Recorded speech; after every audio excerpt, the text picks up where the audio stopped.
Walaupun engkau beri 100.000 dinar, sekian M kalau ditaksir dengan taksiran rupiah, tidak akan aku serahkan.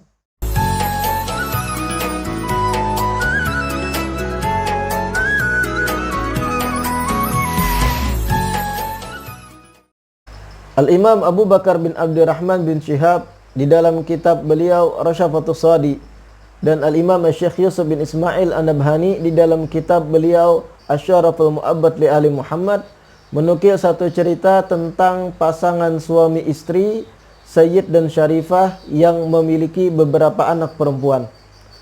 Diceritakan kemudian sang suami meninggal dunia atau wafat, meninggalkan istri dan anak-anak perempuannya.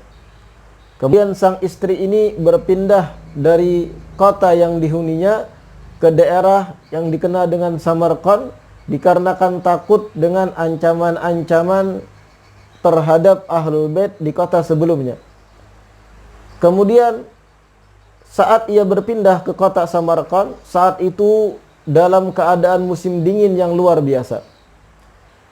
Sang Syarifah ini yang mempunyai sekian banyak anak perempuan, kemudian memasukkan anak-anak perempuannya ke dalam masjid agar terhindar dari cuaca yang dingin.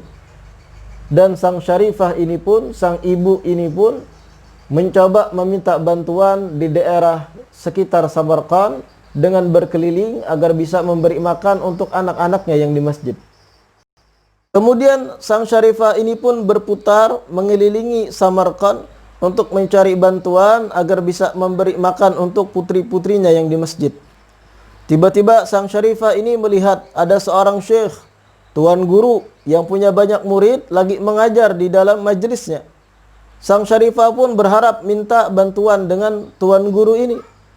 Akhirnya didekatilah tuan guru ini dan dijelaskan oleh Syarifah ini keadaan-keadaan yang menimpanya. Ia seorang janda, suaminya meninggal dunia, anak-anaknya perempuan belum makan, dititipkan di masjid. Kemudian tuan guru yang punya banyak murid ini menjawab, "Aqimi indi al-bayyinata annaki alawiyah walam yaltafit ilayya." Tuan guru berkata kepada Syarifah setelah dijelaskan keadaan Syarifah ini oleh sang Syarifah sendiri. Kata tuan guru, "Tolong berikan aku bukti bahwasanya engkau memang seorang Syarifah." Dan tuan guru mengucapkan hal tersebut tanpa mau melihat aku sama sekali. Akhirnya sang Syarifah ini pun bingung, tidak mampu menjelaskan bagaimana ia memang seorang Syarifah, tidak mampu menjelaskan pembuktian dirinya bahwa Syarifah. Sang Syarifah pun melanjutkan pencariannya untuk bisa memberi sesuap makanan kepada anak-anaknya yang di masjid. Tiba-tiba sang Syarifah ini melihat ada seseorang yang duduk di depan rumahnya beserta orang-orang yang ada di sekitarnya. Sang Syarifah melihat kemungkinan ada pertolongan dari Allah melalui wasilah orang tersebut. Sang Syarifah bertanya pada orang sekitar, siapa orang itu? Dijawab bahwa orang tersebut dhaminul balad, orang yang mempunyai jabatan di kota itu. Walakinnahu majusiyun, akan tetapi ia non muslim, ia seorang majusi, penyembah matahari. Dikarenakan terdesak, Syarifah ini berupaya tetap minta tolong kepada dhaminul balad tadi, seorang majusi tadi. Didekati oleh sang Syarifah, diceritakan bagaimana keadaannya, diceritakan anak-anaknya belum makan di masjid dan sebagainya. Ternyata dhaminul balad ini mendengarkan apa yang disampaikan Syarifah tadi, kemudian memanggil pembantunya di rumah. "Ya fulan, tolong panggilkan nyonya," istrinya maksudnya. "Suruh nyonya memakai pakaian yang rapi, panggil pembantu-pembantu yang lain, bantu perempuan ini." Diceritakan oleh Syarifah tersebut, di malam itu disiapkan di rumah dhaminul balad tadi, seorang majusi tadi, disiapkan di dalam rumahnya kamar khusus, lengkap dengan kamar mandinya. Bahkan anak-anak yang di masjid disuruh datang menginap di situ, diberikan aneka macam banyak makanan yang berwarna-warni. Kami pun di malam tersebut merasa sangat teramat nyaman dibandingkan malam-malam sebelumnya, kata Syarifah tadi. Di malam yang sama, syekh atau tuan guru besar yang punya banyak murid, yang tadi menolak untuk membantu Syarifah, di pertengahan malam dalam tidurnya ia bermimpi. Ia memimpikan hari kiamat telah terjadi dan Rasulullah sallallahu alaihi wasallam memegang dan mengibarkan bendera beliau.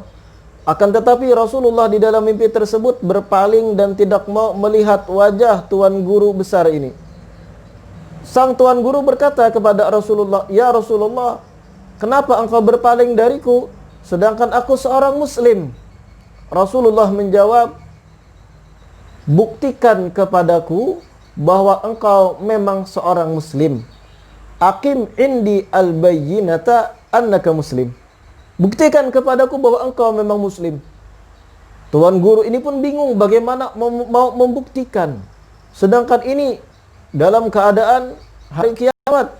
Hari kiamat telah terjadi. Kemudian Rasulullah melanjutkan, "Apakah engkau lupa apa yang telah engkau lakukan terhadap seorang Syarifah? Apa yang engkau telah lakukan terhadap cucuku yang minta tolong?" Kemudian Rasulullah melanjutkan lagi, "Ini ada istana." Nabi menunjukkan satu istana yang besar. Ini istana diperuntukkan untuk seorang syekh yang saat ini Syarifah cucuku menginap di rumah syekh tersebut. Kemudian tuan guru ini pun bangun dari tidurnya dalam keadaan menangis dan menampar wajahnya sendiri. Kemudian ia utus murid-muridnya untuk mencari Syarifah yang ia tolak untuk dibantu tadi. Sampai-sampai ia sendiri turun untuk mencari Syarifah tersebut dan pada akhirnya sampailah kepada rumah orang Majusi tadi, Dhaminul Balad. Sang syekh ini, tuan guru besar ini berkata kepada Dhaminul Balad, seorang Majusi tadi, "Tolong serahkan kepadaku seorang Syarifah yang saat ini engkau tampung dalam rumahmu. Aku akan berikan 1.000 dinar bagimu." 1.000 dinar bukan nilai yang sedikit. Kalau ditaksir dengan rupiah, lebih dari ratusan juta. Kemudian orang Majusi ini berkata, "Tidak akan aku serahkan walaupun engkau beri 100.000 dinar.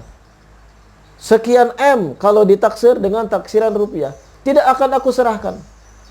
Tuan guru besar yang punya banyak murid memaksa, memaksa dan menceritakan, "Aku bermimpi berjumpa nabiku di dalam mimpi. Hari kiamat telah bangkit. Istana dipersiapkan untuk orang yang menanggung atau yang membantu cucu beliau, seorang Syarifah tadi dengan anak-anaknya."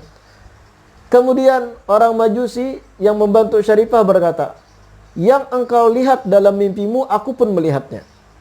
Istana yang dimaksudkan Rasulullah itu adalah istana untuk diriku dan keluargaku.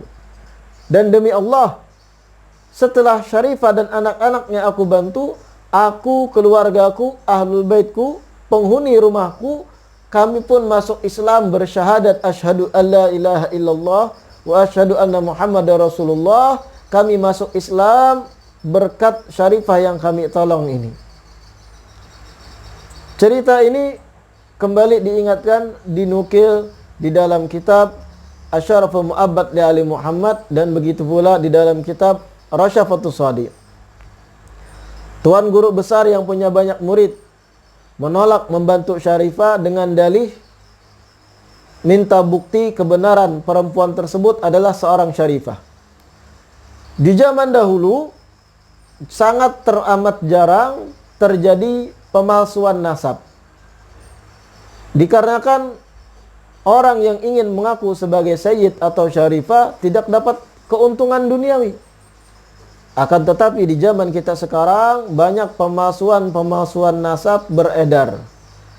Maka dengan banyaknya peredaran nasab-nasab palsu, orang-orang yang muhibbin tidak disalahkan ketika bertanya bukti kebenaran sayyid atau Syarifah yang datang mengunjunginya.